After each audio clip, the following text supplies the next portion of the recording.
Hello மக்களே, எல்லாரும் எப்படி இருக்கீங்க? எல்லாருமே ரொம்ப சூப்பராக இருக்கீங்க அப்படின்னு நம்புகிறேன். நாங்களுமே ரொம்ப சூப்பராக இருக்கோம்.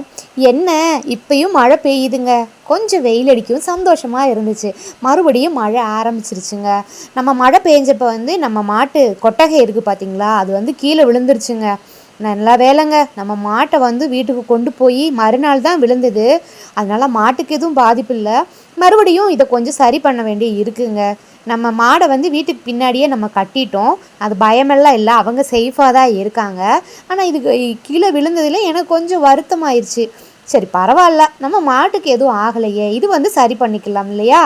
சரி வாங்க வீடியோக்குள்ளே போகலாம்.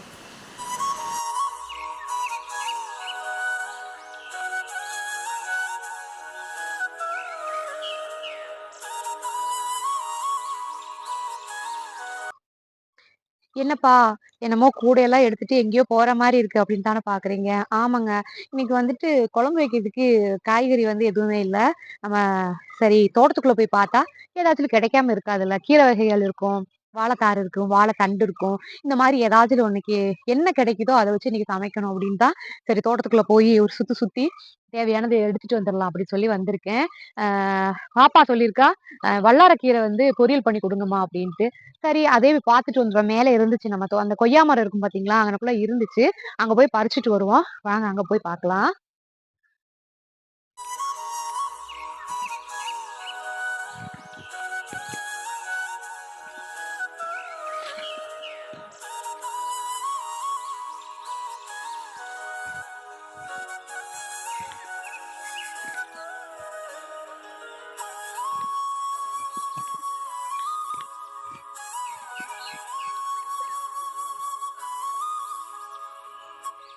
தண்ணி இப்ப மழை குறைஞ்சதுனால, தண்ணி கொஞ்சம் குறைவா போகுது. இருந்தாலும் வாய்க்கால தண்ணி வருது.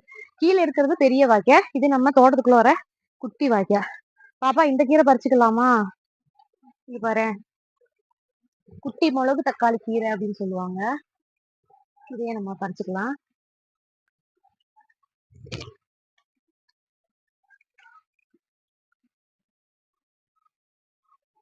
இந்தா இவ்வளவு கிடைச்சிருக்கு. அங்கிட்டு போய் பார்த்தா இன்னும் கிடைக்கும். எட்டுக்காலி பூச்சி வலை கட்டி இருக்கு தோட்டம் ஃபுல்லா. அது எல்லாமே மூஞ்சில ஒட்டுது. பாப்பாவுக்கு ரொம்ப பயம் அதுனா. என்ன பாப்பா?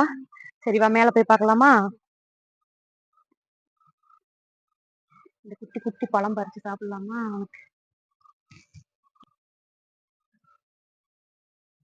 ஃபர்ஸ்ட் எல்லாம் இதான் எங்களோட ஃப்ரூட்ஸ். ஃபர்ஸ்ட் எல்லாம் இதெல்லாம் கிடைச்சா அப்படியே வரமா சாப்பிடுவோம். ஆனா உடம்புக்கு ரொம்ப ரொம்ப நல்லதான் பாப்பா. நீங்களும் இது மருத்துவம் மிக்க இலைகள். இத பார்த்து அம்மா என்ன பண்றேன் அப்படிங்கறதெல்லாம் கவனிச்சு வச்சுக்கிறணும்.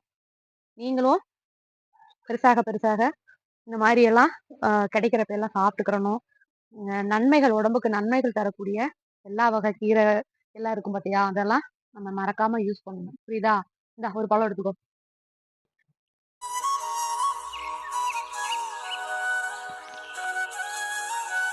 வல்லாரை பறிக்கிறோம். பறிச்சுக்கலாமா? இது பத்தியா சூப்பரா இருக்குல்ல? இந்த தண்டோட தான் எடுத்திருக்கேன். இது தண்டையோட சேர்த்து கட் பண்ணி பொரியல் பண்ணலாம்.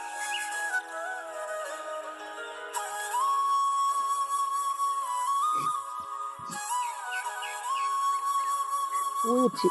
ஆனா இருக்கிறத நம்ம பறிச்சுக்கலாம். என்ன பாப்பா?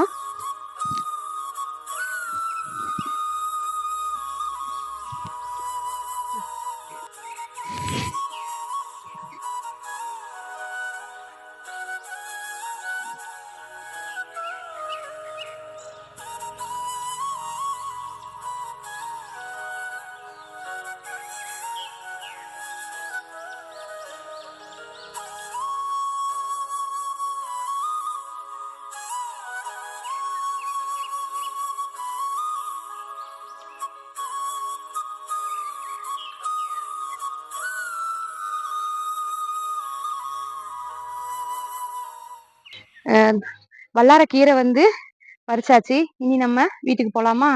போகும்போது வாழைப்பூ ஒடிச்சிட்டு போகணும் பாப்பா, ஞாபகப்படுத்திரு கீழே போய். பொரியலுக்கு தேவையானது மட்டும்தான் பறிச்சிருக்கேன், ரொம்ப பறிக்கலங்க. ரொம்ப மருத்துவ குணம் மிக்க வல்லாரக்கீரை அப்படின்னு சொல்லுவாங்க. நிறைய குணங்கள் இருக்கு அப்படின்னு. அதெல்லாம் எல்லாருக்கும் தெரிஞ்ச விஷயம் தானே. அதனால நீங்களும் கிடைச்சா இதை பறிச்சு நல்லா சமைச்சு சாப்பிடுங்க.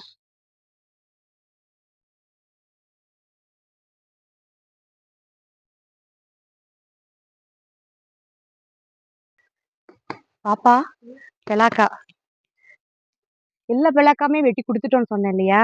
குடுத்துட்டோங்க. இப்ப வந்து ஒரு குட்டியா ஒருத்தவங்க வர்றாங்க. அடுத்து இது கொஞ்சம் முத்திட்டாங்க. இவங்கள வெட்டினா பாப்பா உனக்கு வறுக்கணுமா பழமா வேணுமா? பாப்பாவுக்கு வந்து இந்த பெலாக்கா சிப்ஸ் தாங்க ரொம்ப ரொம்ப பிடிக்கும். சரி இதை நம்ம வறுத்தரலாம். வாங்கிட்டு வர சொல்லுவோம் இன்னைக்கு. அப்படியே இதை வறுத்து கொடுத்துருவோம். முத்திருச்சு, நல்லாவே முத்திருச்சு. 2 3 பெலாக்கா தாங்க இருக்கு. மத்தது எல்லாமே நம்ம கட் பண்ணிக்கோங்க அப்படின்னு சொல்லி கொடுத்தாச்சுங்க.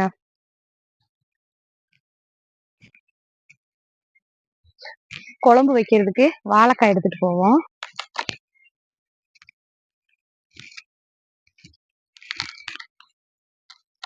நம்ம இது மொத்தமா எடுத்துட்டு போனாலும் குழம்பு வைக்க மாட்டோம். அது அங்கேயே இருந்தா தேவையான சமயத்துல வந்து எடுத்துக்கலாம் இல்லையா? என்னப்பா மூச்சு வாங்குற அப்படின்னு பாக்குறீங்களா? ஆமாங்க, தோட்டத்துல இருந்து வந்தேன்ல, ஒரு தேங்காய் கிடைச்சிருக்கு. குழம்புக்கு எதுவுமே இல்ல, இன்னைக்கு தோட்டத்துல பாத்துட்டு வர்றான்னு சும்மாதான் போனேன். பாத்தீங்கன்னா விவசாயம் பண்ற நிலத்துக்குள்ள நம்ம போனா எதுவுமே நம்மளுக்கு சாப்பிட இல்ல, சமைக்க இல்ல அப்படின்னு வராதுல்ல, கைவிடவே கைவிடாது அப்படின்னு எனக்கு தோணும் எப்பயுமே.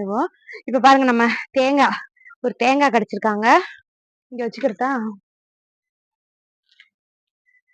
அடுத்து பாத்தீங்கன்னா ஒரு வாழைப்பூ கிடைச்சிருக்காங்க. அப்புறம் வாழைக்காய் கிடைச்சிருக்காங்க. வாழைக்காய், குட்டி மிளகு தக்காளி கீரை, வல்லார கீரை. அப்புறம் வந்து இந்த கீரைக்கு என்ன பேர் சொல்லுவாங்க அப்படின்னு சொல்லுங்க. இங்க வந்து இது கடலாடி அப்படின்னு சொல்றாங்க. நம்ம ஊர்ல இதுக்கு என்ன பேரு? பொன்னாங்கண்ணி கீரையா? பொன்னாங்கண்ணி கீரை அது இல்லையே. இந்த கீரைக்கு என்ன பேருன்னு சொல்லுங்க. இங்க எனக்கு தெரியல சரியா இது பேரு, உங்களுக்கு தெரிஞ்சா சொல்லுங்க. இவ்வளவு பொருள் நம்மளுக்கு கிடைச்சிருக்கு பாத்தீங்களா?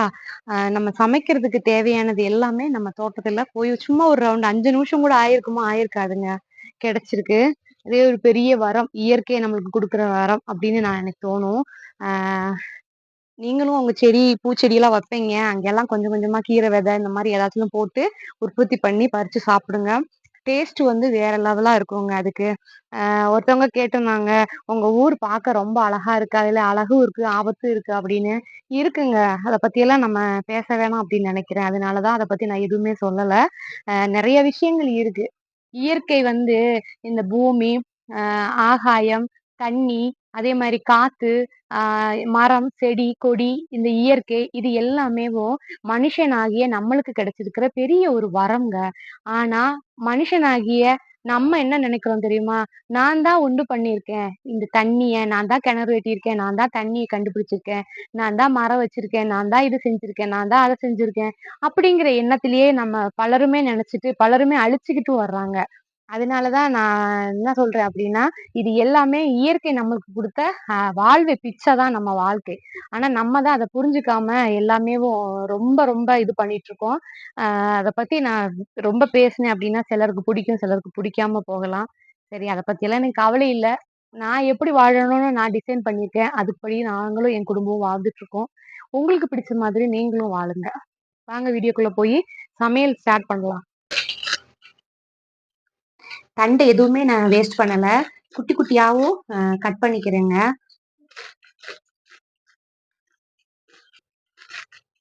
இந்த மாதிரி குட்டி குட்டியா கட் பண்ணிக்கலாம். இங்க வந்து இந்த ஃபிங்கர் கேப்பு, இந்த மாதிரி கரிக்கத்தி, இந்த கத்தி பேரு வந்து கருக்கத்தி அப்படின்னு சொல்லுவாங்க. இந்த கத்தி, இந்த ஃபிங்கர் கேப் இப்படி போட்டு இப்படியே கட் பண்ணி எல்லாருமே பழகிட்டாங்க. அதனால வந்து எனக்குமே அது வந்து டிஃப்ரெண்ட் தெரியலங்க. நம்மளும் யாருனாலும் சரிதான், நீங்களாவே இருந்தாலும் இந்த மாதிரி ட்ரை பண்ணி பார்த்தீங்க அப்படின்னா உங்களுக்கும் இது ஈஸியா வரும் அப்படின்னு எனக்கு தோணுதுங்க. கீரை வந்து பொடிசா கட் பண்ணி எடுத்துக்கலாமா? கீரை மட்டும் இல்ல, தேவையான வெங்காயம், பச்சை மிளகா, இது எல்லாமே, தேங்காய் துருவல், இது எல்லாமே ரெடி பண்ணிட்டு அதுக்கப்புறம் உங்களை காமிக்கட்டுமா? இந்த வல்லார கீரை இருக்கு பாத்தீங்களா? இந்த கீரை நம்ம சமைக்கும் போது லேசான ஒரு துவர்ப்பு, நெல்லிக்காய் சாப்பிட்ட மாதிரி ஒரு கசப்பு தன்மை அதெல்லாமே இருக்கும். எனக்கு இது ரொம்ப ரொம்ப பிடிக்குங்க. அது உங்களுக்கு எப்படி அந்த டேஸ்ட் பிடிக்குமா சொல்லுங்க. கடுகு, சீரகம் போட்டிருக்கேன் தாளிக்கிறதுக்கு. கட் பண்ணி வச்சிருக்கிற சின்ன வெங்காயம், காஞ்ச மிளகாய் சேர்த்திருக்கேன். பச்சை மிளகாய் இல்லை, அதனால பச்சை மிளகாய் சேர்க்கல. உங்ககிட்ட பச்சை மிளகாய் இருந்தா நீங்க பச்சை மிளகாய் சேர்த்துக்கோங்க. சேர்த்துக்கலாம். கொஞ்சமா தான் இருக்கு. போதுங்க. ஒரு வேளை சாப்பிடுறதுக்கு இது தாராளமா. கொஞ்சம் சின்ன வெங்காயம், இல்லாட்டி பெரிய வெங்காயம் இதெல்லாம் நீங்க கொஞ்சம் ஜாஸ்தியா சேர்த்துக்கிட்டீங்கன்னா, இன்னும் கொஞ்சம் உங்களுக்கு பொரியல் கிடைக்கும். நான் வந்து ஒரு நேரம் சாப்பிடத்தானே கம்மியா தான் எடுத்திருக்கேன். அத அதே மாதிரி தேங்காய் தேங்காய் துருவலுமேவும் இப்பயே சேர்த்துக்கிறணும். இது எல்லாமே வெந்து அதிலேயே நல்லா ஒரு வதக்கி அப்பயே சூப்பரா வரும் பாத்தீங்களா? அதான் அந்த டேஸ்ட் தனியா இருக்குங்க. உப்பு வந்து நான் இப்ப சேர்க்கல. கொஞ்ச நேரம் கழிச்சுதான் உப்பு சேர்க்க போறேன். கொஞ்சம் போல மஞ்சத்தூள் சேர்த்துக்கலாம். இது வந்து அப்படியே ஒரு வதக்கி வச்சுக்கோமா. தேங்காய் பூ வேண்டாம் இன்னும் கொஞ்சம் சேர்த்தாலும் பிரச்சனை இல்லை. கம்மியா இருந்துச்சு அப்படின்னாலும் ஒன்றும் பிரச்சனை இல்லைங்க. நம்மளுக்கு பிடிச்ச மாதிரி நம்ம சமைச்சு சாப்பிடுவோங்க. அப்படியே இதுல கொஞ்சம் நல்லா வதங்கி வெந்து வரட்டுமா, மூடி வச்சிருவோம். பையன் தான் தேங்காய் துருவி கொடுத்தாலும் கொஞ்சமா துருவி இருந்தா போதும். அவங்க இந்த அளவுக்கு நமக்கு செஞ்சு கொடுக்குறாங்களே அதே பெரிய விஷயம். இப்ப வந்து நான் இன்னும் கொஞ்சம் தேங்காய் சேர்த்துக்கிறேன். அப்பதான் இன்னும் கொஞ்சம் டேஸ்டா இருக்கும். நம்ம துருவன தேங்காவையும் மறுபடியும் சேர்த்துக்கலாம் இன்னும் கொஞ்சம்.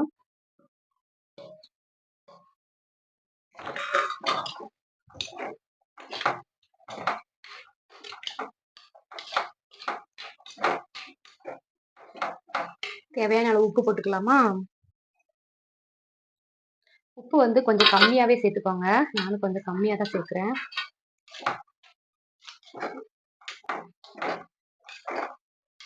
நம்ம வல்லாரை கீரை பொரியல் துவரன் சூப்பரா ரெடி ஆயிட்டு வருது பாத்தீங்களா? இது வந்து நம்ம தோட்டத்துல பறிச்சுட்டு வந்த வாழைக்காய் பாத்தீங்களா? அதை லைட்டா உப்பு போட்டு வேக வச்சிருக்கேன். இந்த போல எண்ணெய் ஊத்தி கடுகு உளுந்தம் பருப்பு, மிளகாத்தூள், மஞ்சள் எல்லாம் போட்டு தாளிச்சு விட்டுருக்கேன். இது கூட நம்ம நான் வேக வச்சிருக்கிற பாசி பயிர் இருக்கு பாத்தீங்களா? அதையும் சேர்க்க போறோம். நம்ம நல்லா வேக வச்சிருக்கிற பாசி பயிர் இனி கொஞ்சம் குழையாம இருந்தாலும் நல்லா இருந்திருக்கும். நான் தோட்டத்துக்கு போனப்ப என் பையன் வந்து 3 விசில் விடுறா அப்படின்னு சொன்னதுக்கு கவனிக்கலம்மா 4 விசில் அடிச்சிச்சு அப்படின்னா. சரி பரவாயில்ல கொஞ்சம் வெந்திருந்தாலும் சாப்பிடத்தானே போறோம்.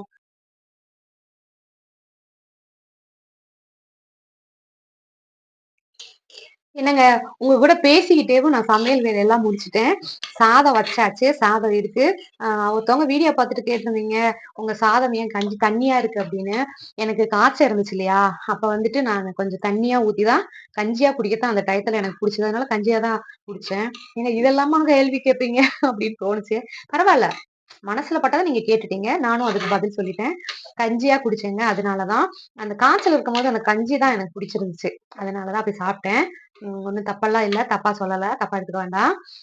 நம்ம பேசிட்டே சமையல் வேலைய முடிச்சுட்டே சொன்னேன். நம்ம வல்லார கீரை பொரியல் சூப்பரா ரெடி ஆயிருக்குங்க. இன்னைக்கு இத வச்சு ஒரு பிடி பிடிக்கணும். சாப்பிடும்போது காமிக்கட்டா? சமையல் எல்லாம் பண்ணி வச்சுட்டு கொஞ்ச நேரம் கழிச்சு தானே சாப்பிடுறோம். அதனாலதாங்க அந்த சாப்பிடுற வீடியோ எடுக்க முடியல. காமிக்கிறேன்.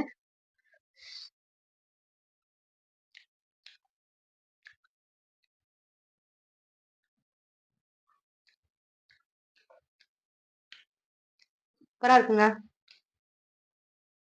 ஆனா அந்த சின்ன கசப்பு இருக்கு. அதெல்லாம் ஒரு பிரச்சனையே இல்ல. பாவக்காய் பொரியலே சாப்பிடுவா சால்ட்டா. ரெடி ஆயிடுச்சா? முக்கியமான ஒரு விஷயம் உங்ககிட்ட காமிக்கணும்.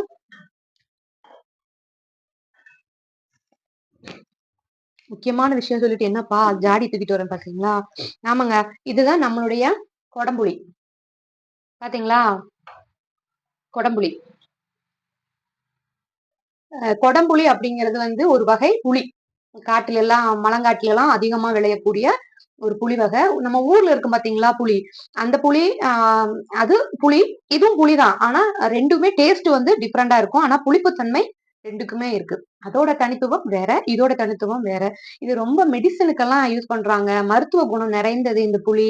பித்தம் வந்து சுத்தமாவே இருக்காது அப்படின்னு சொல்றாங்க. இந்த புளி வந்துட்டு இப்படி ஒரு பந்து மாதிரி காய்க்கும். பெரிய மரம். நம்ம ஆத்தோரத்துல அந்த வாய்க்கா பக்கத்துல ஒரு மரம் உங்கள காமிச்சிருக்கேன். பார்த்திருக்கீங்களா? அந்த மரம் தான். அதுல வந்துட்டு காய் காய்க்கும். இப்படி பந்து மாதிரி காய்க்கும். அது கோடு கோடா இருக்கும். அத வந்து பழுத்ததுக்கு அப்புறம் உள்ள வந்து சீடு இருக்கும். அந்த பழத்த கட் பண்ணி சீட எடுத்து நம்ம கழுவி காய போட்டுருவோம். இங்க வந்து எப்படி காய போடுவாங்க? இத எப்படி அந்த இது பதப்படுத்துவாங்க அப்படின்னு பார்த்தீங்கன்னா, புகை போடுவாங்க. இதை வந்து வாழை நார் இல்லாட்டி சாக்கு நூல்ல கோணூசி வச்சு கோர்ப்பாங்க. இது புளியை வந்து ஒவ்வொன்றா அப்படியே கீறி கீறி போட்டு நல்லா கோர்த்து மாலை மாதிரி வச்சு ஒரு தகரம் போட்டு அதுக்கு மேல வந்து காய வைப்பாங்க. அப்படி இல்லாட்டி இங்கெல்லாம் அதிகமா விறகடுப்பு பயன்படுத்துவாங்க இல்லையா, அந்த விறகடுப்புக்கு மேல இந்த இப்படி சிம்மினி இருக்கும். அதுல வந்து கம்பி இந்த விறகு வைக்கிறதுக்கு ராக் மாதிரி எல்லாம் மேல இருக்கும். வாழைத்தாரெல்லாம் வெட்டி பழுக்கு வைக்கிறது அங்கதான் வைப்போம். அப்ப அந்த இடத்துல வந்து இதெல்லாம் அப்படி கட்டி தொங்க விட்டுட்டோம். அந்த தீ கீழே எரியும் போது அந்த புகையிலேயே இதெல்லாம் நல்லா பதப்படுத்திடுது. ரொம்ப அதிகமா இருக்கிறவங்க வந்து இதுக்கு தகரம் போட்டு அதுக்கு புகை போட்டு அந்த மாதிரி ரெடி பண்ணுவாங்க. வெயில்ல காய போட்டும் எடுக்கலாம். ஆனா இந்த கருப்பு தன்மை வராது வெயில்ல காய போட்டா. இந்த மாதிரி அந்த புகையில காயறனாலதான் இந்த புளி வந்து நல்லா கருப்பா இருக்கு. நம்ம வெயில்ல காய போட்டு எடுத்தீங்க அப்படின்னு பாத்தீங்கன்னா கொஞ்சம் கருப்பு இல்லாம இருக்கும். ஆனா புளி நல்லாதான் இருக்குங்க.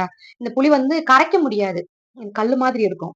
தண்ணியில உப்பு தண்ணியில கொஞ்ச நேரம் ஊற போட்டு குழம்புக்கு சேர்த்தா போதும். இல்ல சும்மாவே தண்ணியில ஊற போட்டுக்கலாம். இல்ல கொதிக்க வச்சு கூட நீங்க சேர்த்துக்கலாம். ஒண்ணும் பிரச்சனை இல்ல. ஆனா புளிப்பு நல்லா இருக்கும். ரசம் வைக்கலாம், மீன் குழம்பு எந்த குழம்புனாலும் வைக்கலாம்.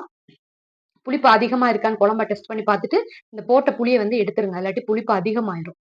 ஒரு சொல இந்த மாதிரி ஒரு சொல 2 சொல இதை 2ஆ கட் பண்ணி போட்டாவே போதுங்க. நல்லா புளிப்பா இருக்கும். ஒருத்தவங்க கேட்டிருந்தாங்க. நான் இந்த புளி வந்து ஒருத்தவங்களுக்கு அனுப்பிச்சு வச்சிருந்தேன். அத பத்தி நான் சொல்லல. அவங்களும் கேட்டிருந்தாங்க. இன்ஸ்டாகிராம்ல வந்து மெசேஜ் பண்ணாங்க. அப்ப அவங்க அட்ரஸ் குடுத்தாங்க. நம்ம அவங்களுக்கு புளியும், மிளகு இதெல்லாமே அனுப்பிச்சு குடுத்துட்டு இருக்கோம். உங்களுக்கும் தேவை அப்படின்னா, நீங்க இப்போதைக்கு வந்து இன்ஸ்டாகிராம்ல வந்து மெசேஜ் பண்ணுங்க. நான் கண்டிப்பா உங்களுக்கு அவங்க அட்ரஸ், ஃபோன் நம்பர் குடுங்க. நான் அனுப்பிச்சு தரேன். புளி, மிளகு இதெல்லாம். மிளகு கொஞ்சம் விலை ஜாஸ்தியா இருக்கு. நான் சொல்லிட்டேன். நம்ம கிட்ட மிளகு இல்ல. ஒரு அம்மா கேட்டுட்டே இருக்கீங்க. அம்மா என்கிட்ட மிளகு இல்லம்மா. என்கிட்ட இருந்தா நான் குடுத்துருப்பேன்ல.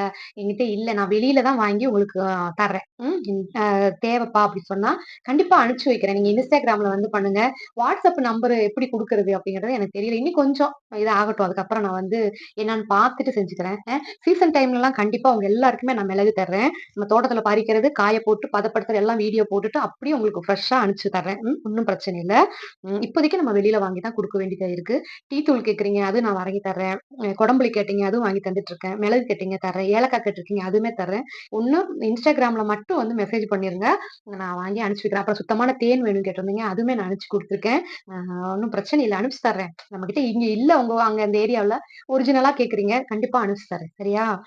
இதுதான் கொடம்புளி. நீ ஏதாச்சும் டவுட் இருக்கா? அப்படி சொல்லுங்க. நெறைய பேர் சொல்லியிருக்கீங்க, கேரளா சமையல் போடுங்க. இந்த மாதிரி எல்லாம் பண்றேங்க. ஒவ்வொரு வீடியோவா நான் கண்டிப்பா எடுத்து போடுறேன். நானு வீடியோவும் எடுக்கணும். இடையில இடையில போய் தோட்டத்தையும் பார்க்கணும். குழந்தைகள பார்க்கணும், மாட்ட பார்க்கணும். எல்லாமே பார்க்குறேன்ல. அதனால தான் வீடியோலாம் கொஞ்சம் டிலே ஆகுது. டெய்லி வீடியோ போடுங்கன்னு வேற சொல்றீங்க. எனக்கும் ஆசையா தான் இருக்கு. நம்ம இப்படி போறது, வர்றது யாராவது அங்க நின்னு அப்படியே வீடியோ எடுத்து நம்மளுக்கு குடுத்து, எடிட் பண்ணி எல்லாம் குடுத்தா நல்லா இருக்கும். ஹஸ்பண்ட் காலையில அவர் கடைக்கு போணும். அவர் வேலைய அவர் பார்க்கணும். குழந்தைகள நான் பார்க்கணும்.